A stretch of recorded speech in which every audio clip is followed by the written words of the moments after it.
So from this side of the Quik water leveler canister, you can see we've cut it away here. As you receive it from us, it will have this pressure plug in the bottom water feed line. The intent of that is so that you can get through your building phase, having your complete plumbing system under pressure.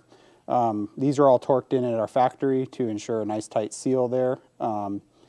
Obviously, if you ever do have a little bit of a leak, snugging that up will usually solve the problem.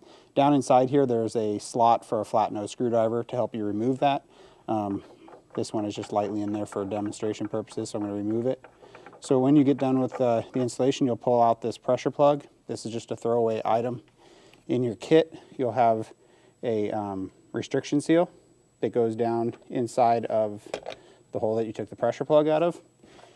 And then also in your kit, you'll have your water leveler that's specific for our unit.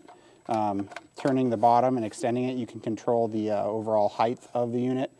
This window right here, which I'll talk about a little bit more later on in this video, is what controls your water level in the pool. So this line right here on the side will be your final water level. So raising or lowering this inside the canister will change the water depth. So you'd come in from the top and screw this in. Obviously, this is not something that has to be cranked down real tight on. So there's your installed float. Then obviously your deck ring would be concreted into the deck of the pool, and you have your nice lid to cover it up once it's all installed in the pool. For additional educational videos about A&A products, please visit our website at www.aamfg.com and follow the link to our YouTube page.